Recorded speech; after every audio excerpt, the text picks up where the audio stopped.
हे ससुरासुरमनुसिन्धवन्दितं प्रणमामि वर्धमानं धम्मस्य करतारम्।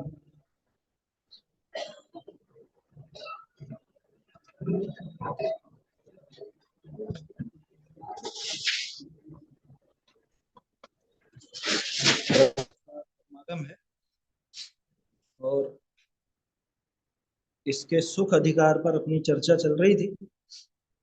कल अपन ने 69वीं गाथा तक देखा था, है ना।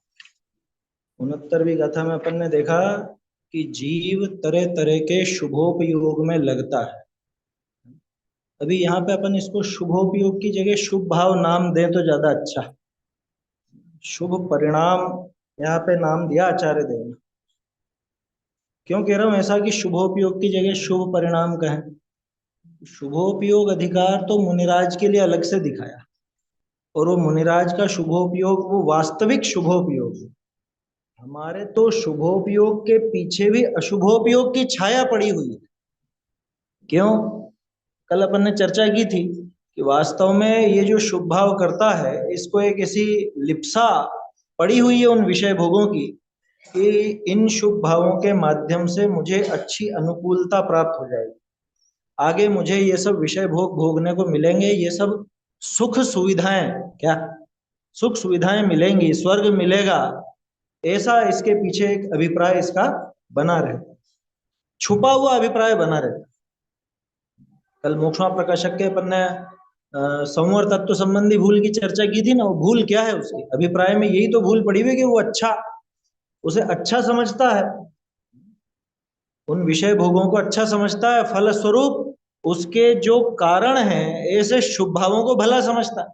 आचार्य देव यहाँ पे उस पुण्य के उदय में मिले हुए भोगों को तो दुख रूप दिखा ही रहे हैं, लेकिन उनका जो कारणभूत शुभ भाव है वो और वो पाप का भाव, इनमें कोई अंतर नहीं, ऐसा भी दिखाएंगे अभी। क्या वो चर्चा भी आएगी, वहां तक तो पहुंचने का लक्ष्य है अपना। समय भले कम है लेकिन थोड़ा देखेंगे जल्दी। अभी जो गाथा है इनमें टीका ज्यादा गंभीर है नहीं, विस्तृत है नहीं, तो हो जाएगा। 69वीं गाथा कल अपन ने देख ली थी। उसमें एक खास चीज ये आई थी कि भाई सुख का जो मतलब सुख संबंधी, इंद्रिय सुख संबंधी विचार को लेकर उसके साधन का यानी शुभ भाव का स्वरूप यहाँ पर दिखाया गया। एक हेडिंग अपन ने पढ़ी थी 70वीं गाथा की, शुभोपयोग साध्यत्वेन इंद्रिय सुखम आख्याति। शुभोपयोग का साध्य क्या है? माने आचार्य देव यहाँ पे सीधे सीधे उसको चैलेंज दे रहे हैं, किसको? जिसको शुभोपयोग की लिप्सा है उसको, कि तू क्यों इस शुभ के पीछे पड़ा हुआ है? इस शुभ का साध्य तो वो विषय भोग है, और तू शुभ के पीछे पड़ता है, इसका मतलब तुझे वो विषय भोगों की लिप्सा है। ध्यान रखना, शुभ भाव अपनी भूमिका में आए बिना रहेगा नहीं, लेकिन शुभ भाव के प्रति लिप्सा कैसी हो इसकी, मतलब उसके प्रति आकर्षण का भाव, उसके प्रति जो आसक्ति का भाव है वो खतरनाक। ज्ञानी को अशुभ भाव से बचने के लिए शुभ आता है, शुभ से मुझको भोग मिलेंगे ये विचार से शुभ नहीं आता। क्या करे वो बताओ? आप बस स्टैंड पर खड़े हो बस के इंतजार में, तो खड़े तो रहना पड़ेगा। अभी बस तो आएगी, टाइम से आएगी उसके, ठीक है ना। अब कहाँ खड़ा रहूं? एक पेड़ की छाया भी है वहां, और बाकी धूप तो है ही सही। स्टोप देश में है ये कथन, क्या पढ़ा ना? स्टोप देश में देखा आपने? धूप और छाया का जो अंतर है वही अंतर है। लेकिन पहले ये नक्की कर लेना, न तो धूप में खड़े रहने से बस मिलती है, न छाया में खड़े रहने से बस मिलती है। ये आएगा जरूर। ठीक है, दूसरा उदाहरण प्लेटफॉर्म का। प्लेटफॉर्म पर मैं बेंच पर बैठा हुआ हूं, है ना, और घंटों बैठा रहूं, बैठा ही रहूं, ट्रेन भी आए और चली जाए तो भी ट्रेन नहीं मिलनी, और यहां इस कुर्सी पर बैठे रहने में भी ट्रेन नहीं मिलनी। तो वहां बैठ के क्या करेंगे? वहां बैठने से भी ट्रेन नहीं मिलती, यहां बैठने से भी ट्रेन नहीं मिलती। लेकिन भैया ट्रेन मिलेगी वहीं पर बैठ कर, ठीक है ना। ट्रेन मिलेगी वहीं पर, वो प्लेटफॉर्म की कुर्सी वहां पे जो बेंच लगी हुई है उस पर बैठोगे, वहां से ही मिलेगी। लेकिन उस पे बैठे रहोगे, उसी की आसक्ति रखोगे, तो भी ट्रेन नहीं मिलेगी। कितना गजब का संतुलन है जैन दर्शन में। पाप की प्रेरणा नहीं है और पुण्य की लिप्सा नहीं है। पाप छूटेगा, पुण्य आएगा, शुभ भाव आएगा। पुण्य नहीं कहना चाहिए, शुभ भाव कहना चाहिए, उसका साधन भूत शुभ भाव है ना। वो शुभ भाव आए बिना रहेगा नहीं। जो अपनी भूमिका में शुभ भाव की क्या जरूरत है ये सोच करके शुभ भाव भी नहीं आए और पाप में ही पड़ा रहे, वो तो महाखोटा। दूसरा, शुभ भाव भला, शुभ भाव भला, शुभ भाव भला, शुभ भाव में ही लगा रहे, उसे छोड़कर आगे नहीं बढ़े, वो भी खोटा। यहाँ ऐसा गजब का संतुलन है। ठीक है, तो क्या कहा कि शुभ भाव का साध्य कौन है?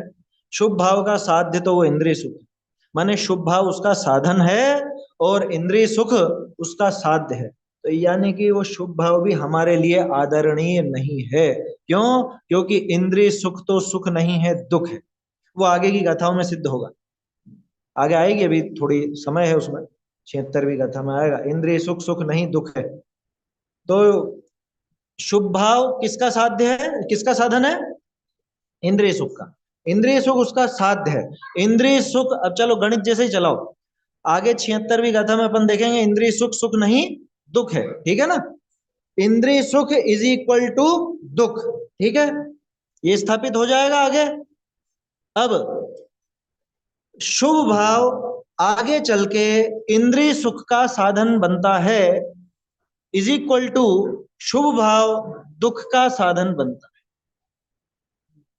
मैथ्स जैसे सिद्ध होता है बिल्कुल, है ना? तो गणित जैसा ही बिल्कुल, पूरा का पूरा काम गणित जैसा। शुभ भाव इज इक्वल टू इंद्रिय सुख का साधन इज इक्वल टू दुख का साधन, एक ही बात है। ऐसा सिद्ध होगा। चलो, तो अभी वहां तक पहुंचने में तो समय है, लेकिन मैंने आपको एक उसका आगे का सार बता दिया ताकि ये गाथा अपन जल्दी से देख लें। जुत्तो सुहेण आदा तिरियो वा मानुषो व देवो वा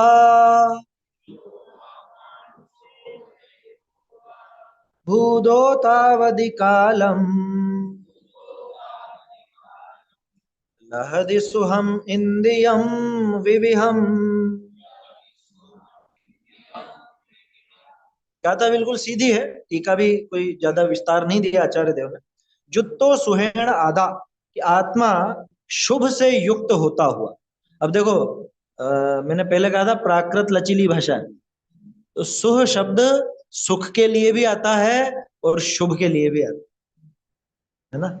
सुहेण का अर्थ सुखेन भी हो सकता था, लेकिन अपने को प्रकरण देख करके अर्थ निकालना चाहिए। तो सुहेण जुत्तो आधा, शुभ से युक्त आत्मा, ना कि सुख से युक्त आत्मा। ठीक है, ठीक है।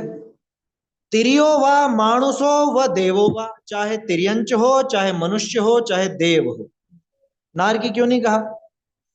कि नार की शुभ से युक्त एकाएक होता नहीं। एकाएक नहीं होता क्यों कह रहा हूं? क्योंकि सिद्धांत में थोड़ा ऐसा भी कथन मिलेगा आपको, जैसे तीर्थंकर प्रकृति वो तीसरे नरक तक भी बंधती रहती है ना, तो वहां पे वैसा भी है, लेकिन वो गौण रखना उस बात को, मुख्य रूप से तो वो शुभ से युक्त नहीं होता। ठीक है, तो तिर्यंच मनुष्य या देव, भूदो तावधि कालम, उतने काल तक शुभ से युक्त होता हुआ, है ना, भूदो यानी होता हुआ, तावधि कालम उतने काल तक, लहदी सुहम। अब देखो यहाँ पे भी सु आया, ऊपर की लाइन में भी सु आया, यहाँ पे लभती सुखम। ठीक है, यहाँ पे सुख, सु शब्द का अर्थ यहाँ पे सुख से है, ऊपर वाली लाइन में सु शब्द का अर्थ शुभ से है। ये थोड़ा सा मैं आपका ध्यान यहाँ पे दिला रहा हूं ताकि आगे कभी आप देखो तो कंफ्यूज ना हो। प्राकृत लचीली भाषा है, तो उसमें एक ही शब्द के लिए, मतलब एक ही वस्तु के लिए अलग अलग शब्द भी मिलेंगे और एक ही शब्द के अलग अलग अर्थ भी निकल सकते। लेकिन कैसा सुख? इंद्रियम, इंद्रिक सुख, इंद्रिय जन्य सुख। कितने प्रकार का? विविहम, अनेक प्रकार का इंद्रिय सुख वो मनुष्य, देव और तिर्यंच पाते हैं। ठीक है ना भाई, वही मिलेगा। नारकियों का तो सुख है ही नहीं, और ना ही नारकी शुभ से उपयुक्त होता है एकाएक। तो दोनों तरफ से लेना बात। ये जो जीव है, ये आत्मा स्वयं शुभ से उपयुक्त होता हुआ माने शुभ भाव में रत होता हुआ मनुष्य गति में, तिर्यंच गति में अथवा देव गति में विविध प्रकार के इंद्रिय सुखों को भोगता है, प्राप्त करता है। 3 जगह पुण्य का उदय नजर आता है, नरकों में तो पुण्य का उदय नजर ही नहीं आता। नरकों में शुभ भाव की भी गौणता और शुभ के उदय रूप उस सुख की भी गौणता, दोनों तरफ से गौणता लेना, दोनों चीजें गौण है नरक में। ठीक है, तो सरल है गाथा तो। आचार्य देव ने तो यहाँ पे ये प्रक्रिया बताई है कि ये तरह तरह के ऐसे सुखों को प्राप्त करता है। अगली गाथा आती है, अथ एवं इंद्रिय सुखम उत्क्षिप्य दुखत्वे प्रक्षिपति। मुझे तो अमृत चंद्राचार्य के शब्द बहुत प्रिय लगते हैं। ऐसे शब्द डालते जान करके, माने वो चाहते तो कुछ और शब्द भी डाल सकते थे, लेकिन वो जानते हैं कि कहाँ कैसा शब्द देना चाहिए, किसका क्या रस बनेगा, किसका क्या प्रभाव होगा। क्या लिखा, अब इंद्रिय सुख को उत्क्षिप्य, उखाड़ करके, उत्क्षिप्य उखाड़ा, ठीक है, उखाड़ दिया। जैसा आप कोई पौधा कहीं से उखाड़ करके और किसी दूसरी जगह रख दे, बो देवे, उसी तरह से आचार्य देव उस इंद्रिय सुख को उखाड़ करके दुखत्वे प्रक्षिपति, दुख में ही उसका प्रक्षेपण करते हैं। क्या मतलब कि तुम जिसे सुख समझ रहे थे, ये सुख नहीं है, ये दुख ही है। इस इंद्रिय सुख, अब नाम लेने में तो सुख ही आएगा, लेकिन इस इंद्रिय सुख को उखाड़ करके दुख में, दुख के गमले में डाल, कि वास्तव में ये सुख का गमला नहीं है, दुख का गमला है। तो ये पौधा दुख देने वाला पौधा है। कल अपन ने एक बात की थी कि इसके पूर्वज भी पाप और इसके अग्रज भी पाप। समझ में तो आया था ना वो? तो तर्क है, बिल्कुल सीधा सा तर्क है, उसमें कोई ऐसी विशेष बात नहीं। देखते हैं 71वीं गाथा। सौखम सहाव सिद्धम अणत्थि सुराणम सिद्धमुवदेशे ते देह वेदनट्ठा रमन्ति विषयेषु रम्येषु।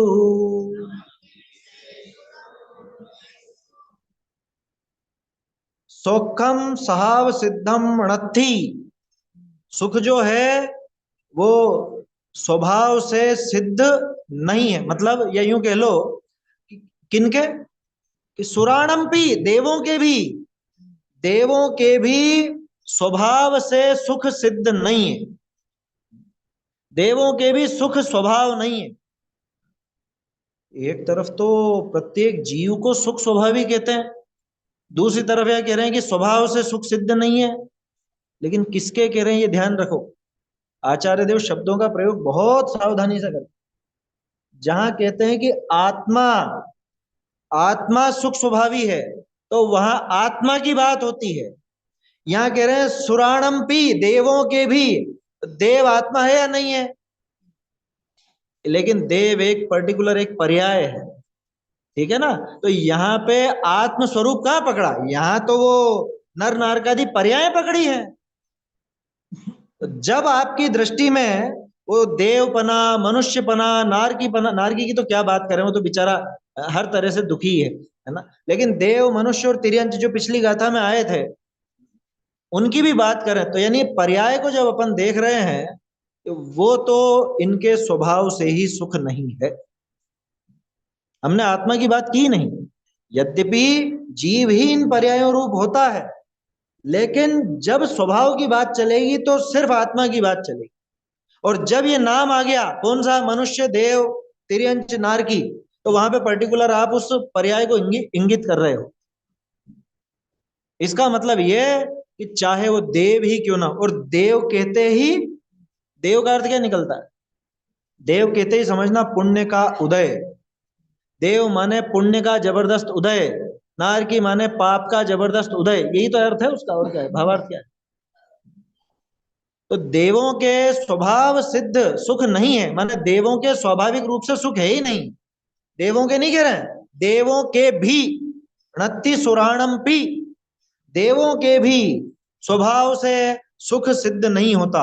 माने कोई देव बन गया तो सुखी ही रहेगा, ये सिद्ध नहीं। कोई देव बन गया तो वो सुखी हो गया, ये सिद्ध नहीं होता। कि कैसे? हम तो देखते हैं देवों को सुखी, ये अभी दिखाएंगे आगे। वो देह वेदन अट्ठा लिखा ही है ना, ते देह वेदन अट्ठा, वो देह की वेदना से पीड़ित होते हुए। इसी का एक शब्द पीछे अपन ने देखा था, इंद्रिय ही अहिदुदा अभिद्रुत, वो का वही है ये। पीछे जो गाथा में कौन सी थी, 62-63 कहां पे था वो? तो वो वहां पे इंद्रियों से अभिद्रुत होता हुआ लिखा, यहाँ पे देह वेदनट्ठा लिखा कि देह की वेदना से आर्त होते हुए, है ना, देह वेदनार्ता। यहाँ पे अट्ठा का अर्थ अर्थ मत लेना, यहाँ पे आर्त लेना, यानी देह की वेदना से पीड़ित होते हुए, वही इंद्रियों से अभिद्रुत होते हुए, ऐसा ही अर्थ है। तो वो देह की वेदना से पीड़ित होते हुए रमंती विषयेषु रम्येषु, ये शब्द पहले भी आया था, रमणीय विषयों में रमण करते हैं। तो आचार्य देव खुद इनको रम्य क्यों कह रहे हैं? रमंती विषयेषु रम्येषु, आचार्य देव को रम्य लगते हैं क्या? कह रहे तुम्हें रम्य लगते हैं इसलिए आचार्य देव रम्य कहते हैं। क्योंकि हम कैसे समझेंगे, अगर आचार्य देव मान लो यहाँ पे लिख देते कि अरमणीय विषयों में रमते हैं, तो अपन सोचते कि क्या पता शायद ऐसे कुछ विषय होते होंगे, हैं, जैसे करेले की सब्जी, कि अरमणीय विषयों में रमते हैं, कि जो पसंद नहीं आती ऐसी सब्जी भी खाते हैं, ऐसा है क्या? कि वो नहीं है। जिसको तुम रमणीय कहते हो, ऐसे रमणीय विषयों में वो रमते हैं, यानी 5 इंद्रिय के विषय भोगों में वो रमते हैं। रमंती विषयेषु रम्येषु, वो तो उदाहरण है ना, नहीं तो करेले की सब्जी भी किसी किसी को पसंद हो सकती है उसके लिए वो रम्य हो। मैं तो ये बताना चाह रहा हूं कि आचार्य देव ने रम्य शब्द का प्रयोग क्यों किया, अरम्य क्यों नहीं लिखा? क्योंकि अरम्य में हम यही सोचते हैं कि जो अपने को पसंद नहीं हो ऐसे विषयों में रमते होंगे। नहीं भैया, जिसके लिए तुम लालायित हो, जिसके लिए तुम दिन भर कुछ ना कुछ क्रियाकांड करते हो, शुभ भावों के पीछे पड़ते हो, जिन विषयों के प्रति, अन्य में तो स्पष्ट है ही सही, अन्य मत में तो क्या, यहाँ ब्रह्मचर्य से रहोगे तो वहां पे, है? यहाँ उपवास करोगे तो वहां पे लड्डू खाने को मिलेंगे। जब मुझे वही खाने हैं तो यही क्यों नहीं खा लूं? उसका तो सीधा सा एक खंडन हो जाता है कि वहां जाके भी अगर यही भोगना है तो यही क्यों नहीं भोगूं? ऐसी मूर्खता किस काम की कि प्रत्यक्ष को छोड़ के उस परोक्ष के पीछे जाऊं? तो वो तो खंडित हो जाती है बात। लेकिन वो भावना भले अन्य मत में चलती हो, अपने भी लोग उससे कम ग्रस्त नहीं है। पीछे तो वो उसकी चिपकास पड़ी हुई है, मन में लिप्सा वही है। किसी का भी अंतरंग टटोलना हो कि तुम ये क्रिया क्यों करते हो, क्यों क्यों क्यों लगाते जाओ, हर एक प्रश्न के जवाब, जो जवाब दे उसमें क्यों लगाओ, आखिर में क्या निकल के आता है, उसका वो अंतरंग मालूम पड़ जाएगा। ये सहज मनोविज्ञान की पद्धति है। जैसे एक छोटा सा उदाहरण लेते हैं अपन, क्या आप पूजा क्यों करते हो? पूजा क्यों करते हो? कह रहे पूजा पुण्य का भाव है? इसलिए करते हैं। या फिर कह रहे नहीं ये हमारे पूज्य हैं, तो पूज्य हैं तो इन्होंने क्या कर दिया, इनकी पूजा से क्या मिल जाएगा? कि पुण्य बंधेगा इससे, कि उससे क्या होगा, पुण्य क्यों बांधना है? यार उससे क्या आगे अनुकूलता रहेगी। तो कुल मिला के वो अंतरंग निकल करके आया ना, कि आगे ये अनुकूलता चाहता है, इसको वो अनुकूलता चाहिए। चलो अपोजिट कर लो, आप दूसरा जवाब दे सकते हो कि नहीं साहब, अशुभ भाव से बचने हेतु हमको हमको शुभ भाव आता है क्या? अब ज्ञानी तो हम खुद को कैसे कहें, लेकिन हम तो अशुभ से बचना चाहते हैं, इस वजह से हमको ये शुभ भाव आता है। तो अशुभ से बचना क्यों चाहता है? कि अशुभ की वजह से पाप बंधेगा, तो पाप बंधेगा उससे क्या होगा?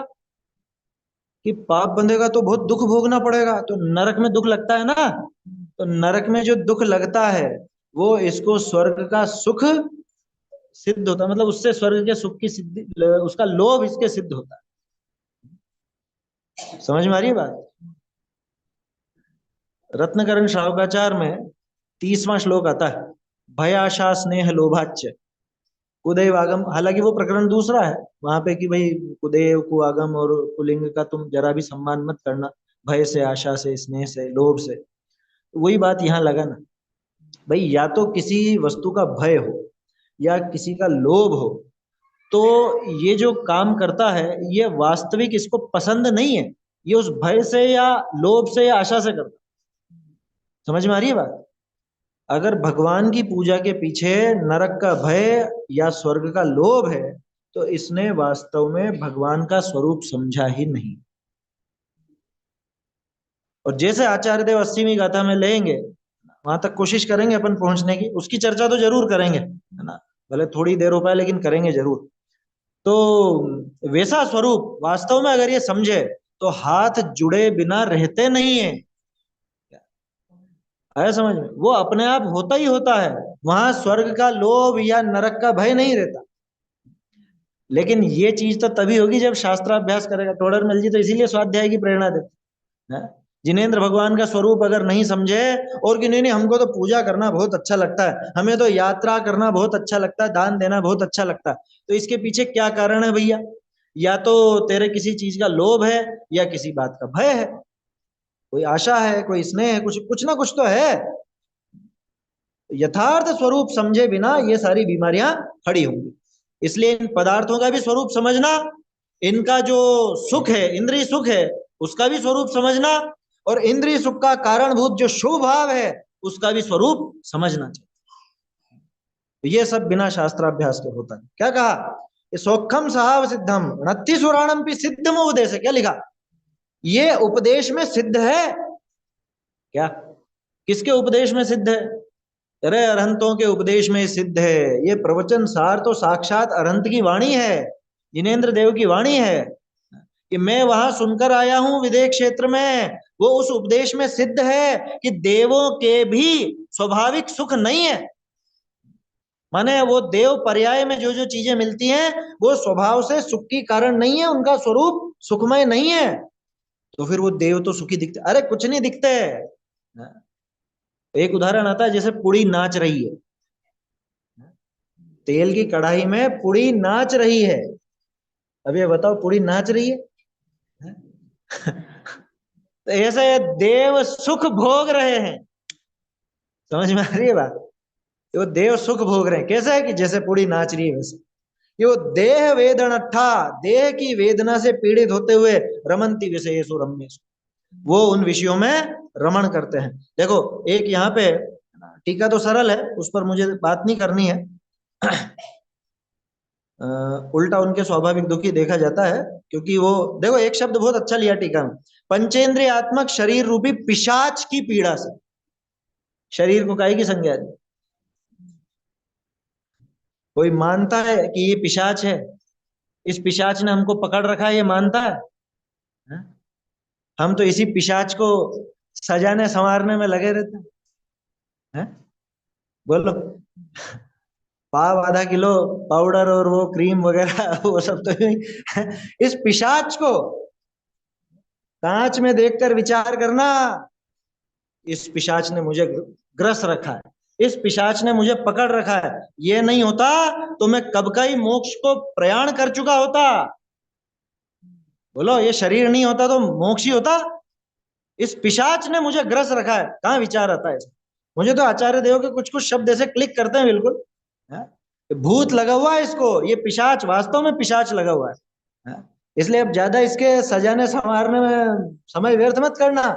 जो भी इसकी साज सज्जा में लगता है वो पिशाच को तैयार करते हैं, उस पिशाच को पुष्ट करते हैं।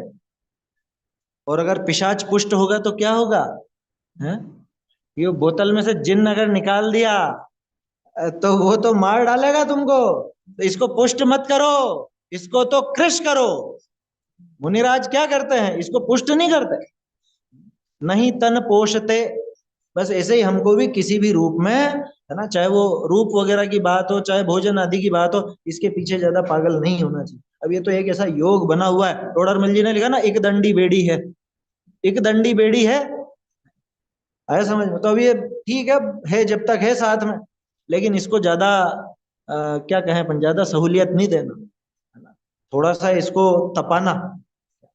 आया समझ में? थोड़ा तपाना इसको। ये पिशाच को दूर करने की विधि क्या है कि पिशाच को मानना पूजना छोड़ दो, वो आपको छोड़ देगा। ये देखा आपने जगत में क्या होता है? वो व्यंतर वगैरह किसको परेशान करते हैं? कोई डरता तो नहीं है ना? वो व्यंतर किसको परेशान करते हैं? जो उनको पूजता है उसी को परेशान करते हैं। तो ये शरीर रूपी पिशाच ये आपको बहुत परेशान करेगा अगर इस पर ज्यादा ध्यान दोगे तो, इसको ज्यादा पुष्ट करोगे तो। इसलिए इसके पोषण में, इसको सजाने संवारने में, इसमें समय नहीं बिगाड़ना, उपयोग ज्यादा नहीं लगाना, अपना समय और उपयोग इससे बचाना। क्या ठीक है? अब है गृहस्थ हैं तो जितना एक सामान्य रूप से हो जाए उतना पर्याप्त है, ज्यादा पीछे नहीं पड़ना इसके। नहीं तो ये ज्यादा पुष्ट होगा तो ये छोड़ेगा नहीं, और हमें तो इसको छोड़ना है जल्दी से जल्दी। आया समझ? ऐसा है। मुझे जैसे ना चाह रही की गाथा इसमें टीका इसमें विशेष रूप से दिखानी है इस गाथा में। उसमें से पढ़ूंगा उसमें समझ में आ जाएगा। अच्छा इसमें तो हिंदी है नहीं ना, संस्कृत में है। देखो संस्कृत में देखो कैसा लिखा, अथ विस्तर, अथ विस्तर से देखना।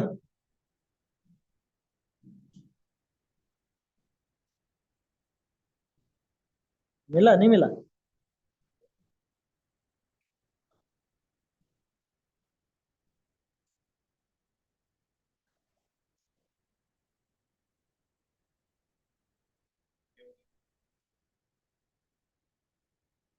ये तो 73 पे आ गया। नहीं यहाँ नहीं है, 71 के नीचे ही है वो तो।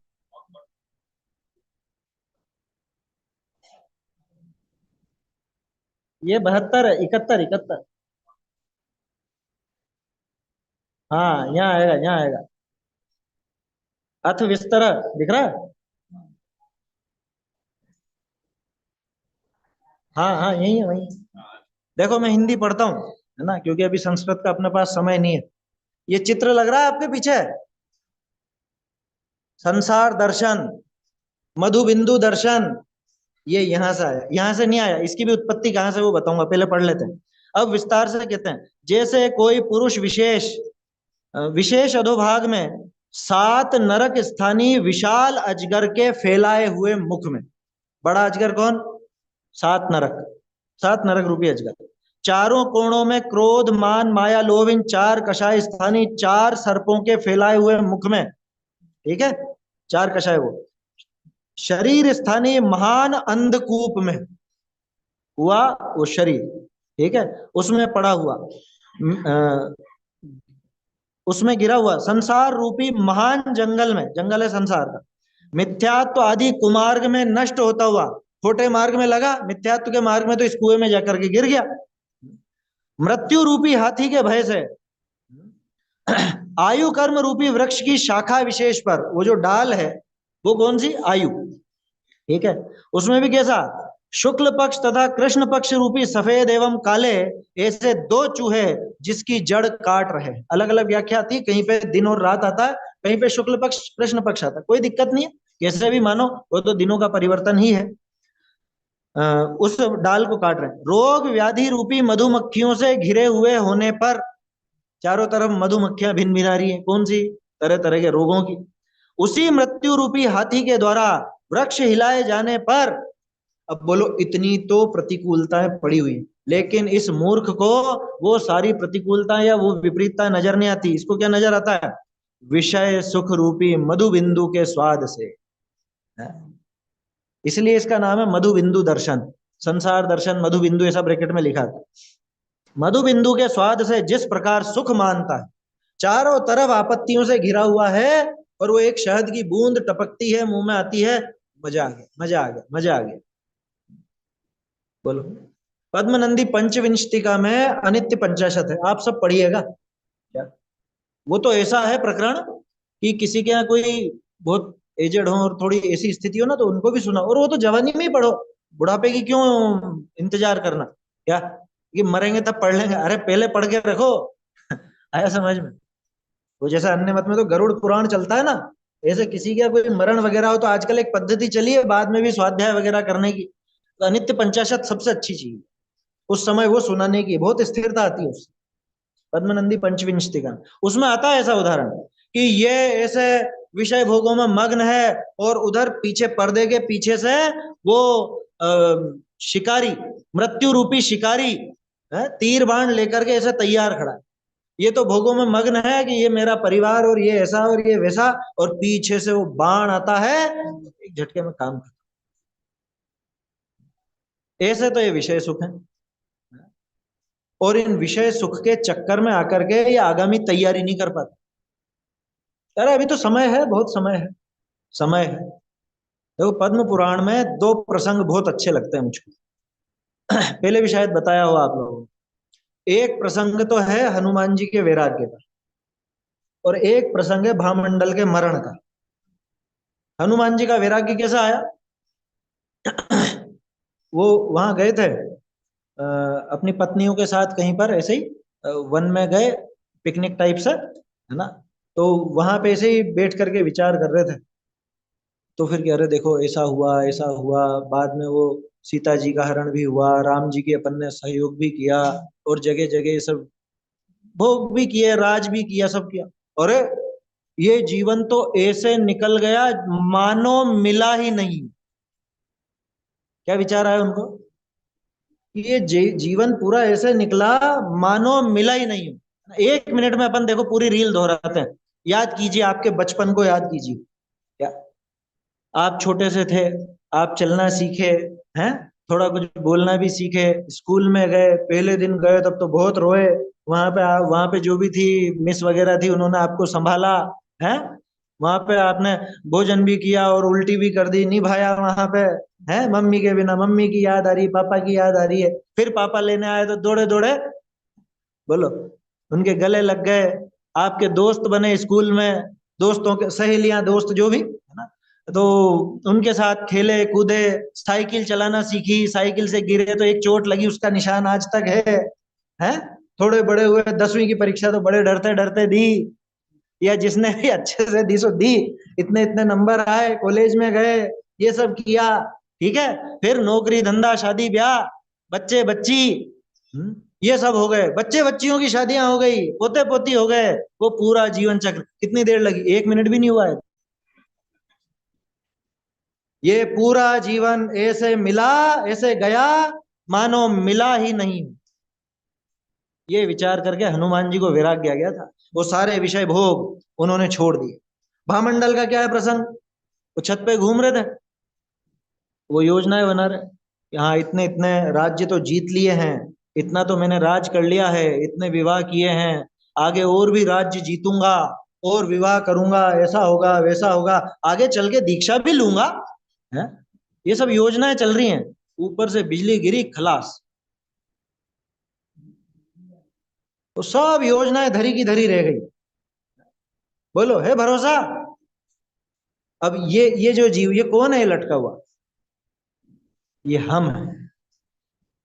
उन विषय भोगों के बीच में नहीं पड़े हुए हैं, उन प्रतिकूलताओं के, या वो जो क्या कहें, प्रतिकूलता तो क्या कहें, अनुकूलता तो बहुत है, लेकिन ऐसी विपत्तियां सामने मुंह फाड़े खड़ी हुई हैं, और हम मूर्ख की तरह उन इंद्रियों के सुख में, इंद्रियों के विषय भोगों के प्रति आसक्त बने हुए। वो जरा सी एक शहद की बूंद टपकती है और उसमें हम संतुष्ट हो जाते हैं। अरे ये चूहे अभी डाल काटेंगे, सीधा अजगर के मुंह में जाए। उसके मुंह में नहीं जाएगा तो ये सांप तो चारों तरफ से बैठे ही, मधुमक्खी मक्खियां चारों तरफ से डंक मार ही रही। इसको वो सारे दुख दुख नहीं लगते, इसको वो सुख सुख लगता है, लेकिन वो दुख दुख नहीं लगते। क्या गजब की विचित्रता है। तो आचार्य देव तो यहाँ पे वैराग्य भी उत्पन्न करा रहे हैं अपने को इन गाथाओं में। क्या कहा? वो जो रमण करते हैं ना, ऐसा है, किंतु उस संसार सुख से विपरीत पूर्वोक्त मोक्ष सुख है, ऐसा यहाँ पर अभिप्राय। तो संसार के सुख की दशा देख लो भैया, वो रमने जैसा नहीं है। आचार्य देव ने रम्यसु जरूर कहा, लेकिन वो रम्य है नहीं, ये अभिप्राय समझ लेना। क्या कहा था शुरू में? दुखत्व प्रक्षिपति, इस संसार सुख को उखाड़ करके दुख में स्थापित करते हैं, कर दिया ना। आगे देखते हैं 72वीं गाथा। देखो इसके इसकी उत्थानी का क्या है? इस प्रकार युक्ति पूर्वक इंद्रिय सुख को दुख रूप प्रकट करके अब इंद्रिय सुख के साधन भूत पुण्य को उत्पन्न करने वाले शुभोपयोग की, दुख के साधन भूत पाप को उत्पन्न करने वाले अशुभोपयोग से अविशेषता प्रकट करते हैं। ये आपका पुण्य पाप अधिकार प्रारंभ हो गया। समय सार जी का नहीं, प्रवचन सार जी। यहाँ भी ये पुण्य पाप अधिकार, हाँ ये पुण्य पाप अधिकार ही चल रहा है। वास्तव में तो पापाधिकार ही है, शुभ को अशुभ ही कह रहे हैं, उस पुण्य को पाप रूप ही स्थापित कर रहे हैं। क्या कहा? पहले तो कहा था इंद्रिय सुख को दुख ही सिद्ध करते हैं, अब कह रहे हैं इंद्रिय सुख का साधन जो पुण्य है, शुभोपयोग है ना। पुण्य कहने में शुभोपयोगी समझना, उदय मत समझना। उस शुभोपयोग को कैसा सिद्ध कर रहे हैं? पाप को उत्पन्न करने वाले अशुभोपयोग से अविशेषता प्रकट करते हैं। अविशेषता माने कि दोनों समान हैं, दोनों में कुछ भी विशेष नहीं है, पुण्य पाप में अंतर नहीं है, ऐसा आगे कहेंगे। वो इसी की गाथा है। 78 नंबर है ना, 77 नंबर में आएगा कि पुण्य और पाप में विशेष नहीं है, माने पुण्य और पाप में समानता है। ठीक है ना। णरणारय तिरिय सुरा भजन्ति जदि देह संभवम दुःखम किह सो सुहो व असुहो वो गो हवदि जीवाणम। नर नाराय तिरिय सुरा, चारों गतियां आ गई है ना। शब्द तो समझाने की जरूरत नहीं है ना। भजंती यदि, अगर ये भजते, भजते माने प्राप्त करते हैं, भोगते हैं, देह संभवम दुखम, देह से सहित दुख को, या देह से पैदा होने वाले दुख को। देह संभवम का शाब्दिक अर्थ तो यही है ना, देह से पैदा होने वाला। यहाँ संभव का अर्थ कि ये संभव और असंभव वाला संभव मत लेना। संभव माने उससे पैदा होने वाला, देह संभव माने देह से पैदा होने वाला। यदि चारों गति के जीव देह संभवम दुखम भजंती, अगर वो देह से उत्पन्न दुख को ही भोगते हैं, ये कौन मान रहा है? अरे पिछली गाथा में बता दिया ना, देह वेयणट्ठा, देह की वेदना से आर्थ परिणाम वाले अथवा 5 इंद्रियों से अभिद्रुत होते हैं। अगर चारों गति के जीव इस तरह के हैं, और चारों गति में ही पुण्य और पाप का फल है, ठीक है ना। पुण्य का फल कहां मिल रहा है? मुख्य रूप से देवगति में, कदाचित मनुष्य और तिर्यंच में, नरक में तो है ही नहीं। तो अगर इस देह से उत्पन्न दुख को ही भोगते हैं ये सभी, तो किह सो सुहो व असुहो, तो फिर वो शुभ या अशुभ कैसे कहलाएगा? वो उपयोग शुभ या अशुभ है ना, ऐसा कैसे कहलाए? हवति जीवनम, जीवों के वो उपयोग शुभ या अशुभ रूप कैसे कहलाएगा? क्यों कि साहब शुभ में तो देवगति मिलती है, अशुभ में नरक गति। अरे हमें ये बताओ कि दोनों के दोनों देह वेदना से पीड़ित हैं या नहीं? नार की देह वेदना से पीड़ित है, ठीक है ना, उसको भी 5 इंद्रियों के विषय भोग चाहिए, उससे वो पीड़ित है, और बाहर में प्रतिकूलता देह की मिलती है, उससे भी पीड़ित है। स्वर्ग के देव को बाहर में अनुकूलता जरूर मिलती है, लेकिन देह की वेदना से, इंद्रियों की उस पीड़ा से तो वो भी पीड़ित है। तो दोनों ही जब देह से, देह की वेदना से पीड़ित हैं, तो फिर पुण्य ने क्या उखाड़ लिया, क्या कर लिया पुण्य ने? पुण्य ने क्या उसको सुखी कर दिया? ये भी शरीर की वेदना से पीड़ित, वो भी शरीर की वेदना से पीड़ित। अरे एक तिर्यंच भी अपने उन इंद्रियों के सुख की तरफ, यूं कह लो कि इंद्रियों की पूर्ति के लिए, इंद्रिय विषयों की उस पूर्ति के लिए ही प्रेरित होता है और वो काम करता है। और एक देव भी, इसको यूं समझो, एक चींटी है, वो एक दाना उठा करके ले जाती, किस लिए? मुझे भोजन करना है, उससे मेरे मतलब मुझे सुख मिलेगा। और देव भी वो विविध द्वीप समुद्र आदि में घूमता है, किस लिए? मुझे इससे सुख मिलेगा। भोगों का अंतर है बस, है तो इंद्रिय के भोग ना। स्वर्ग के जो देव हैं उनके विषय भोग कुछ अलग जाति के होंगे, हमारे विषय भोग कुछ अलग जाति के होंगे। हम भूख लगने पे भोजन करते हैं, उनके भूख लगने पर अपने आप ही कंठ से अमृत झर जाता है। भूख तो दोनों को ही सताती है, भूख से तो दोनों ही पीड़ित हुए ना। वो लगातार नहीं हुआ, हम लगातार हुए। वो हजारों वर्षों में एक आध बार हुआ, लेकिन हुआ तो। शरीर के 5 इंद्रिय के विषय भोग उसको चाहिए, 5 इंद्रिय के विषय भोग हमको चाहिए। तो अंतर क्या रहा कि जब देह की वेदना से पीड़ित चारों ही गति के जीव हैं, तो फिर इस सुख ने क्या, मतलब इस शुभ ने क्या कर लिया तो फिर ये शुभ या अशुभ ऐसा उपयोग क्यों कहलाता है? क्यों क्या कहलाता है? ऐसा शुभ या अशुभ नाम कैसे दें? आचार्य देव तो ये कह रहे हम उस उपयोग को शुभ कैसे कहें जिसके फल में भी देह की वेदना ही मिलती। भाई अशुभ से तो देह की वेदना मिल ही रही है, लेकिन शुभ के उदय में भी जब देह की वेदना ही भोगनी पड़ रही है तो हम उसको शुभोपयोग कैसे कहें? तो शुभोपयोग में या अशुभोपयोग में वास्तव में कोई विशेष नहीं है, कोई विशेषता नहीं है, दोनों के दोनों समान है।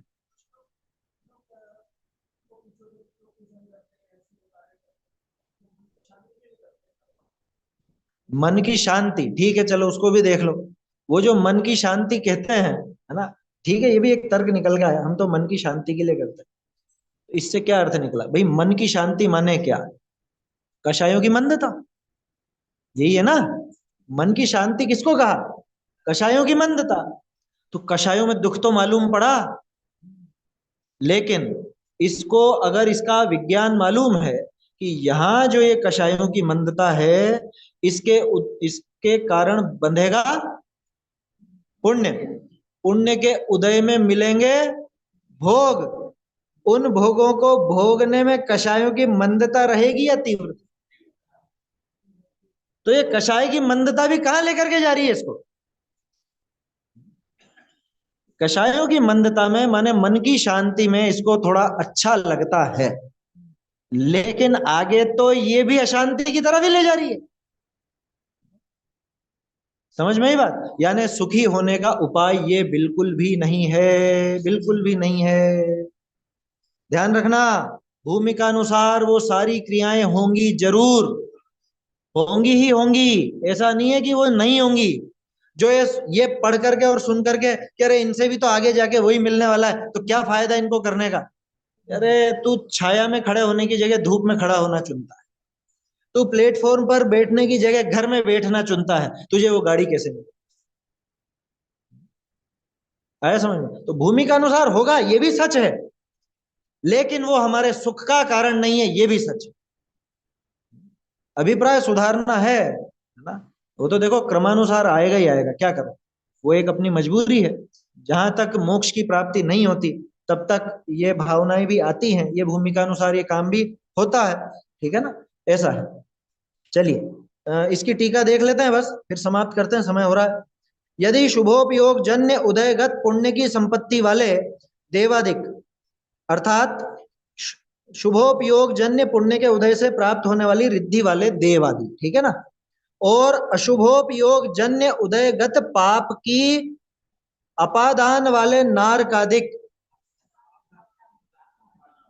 आपदा वाले, ये गलत छपा है इसमें, इसमें क्या है? इसमें सही है, ठीक है, पहले गलत था अभी सही हो चुका। आपदा वाले नरक नारकादिक, ये दोनों स्वाभाविक सुख के अभाव के कारण, स्वाभाविक सुख के अभाव के कारण, माने दोनों को ही स्वाभाविक सुख की प्राप्ति नहीं है, अविशेष रूप से बिना अंतर के पंचेंद्रियात्मक शरीर संबंधी दुख का ही अनुभव करते हैं, तब फिर परमार्थ से शुभ और अशुभ उपयोग की पृथक व्यवस्था, पृथक पृथक व्यवस्था नहीं रहती। यानी कि एक उपयोग शुभ है, एक उपयोग अशुभ है, ये झूठी बात है। अरे दोनों के दोनों हमारी नजर में तो एक ही है, अशुद्ध उपयोग, दोनों का एक नाम।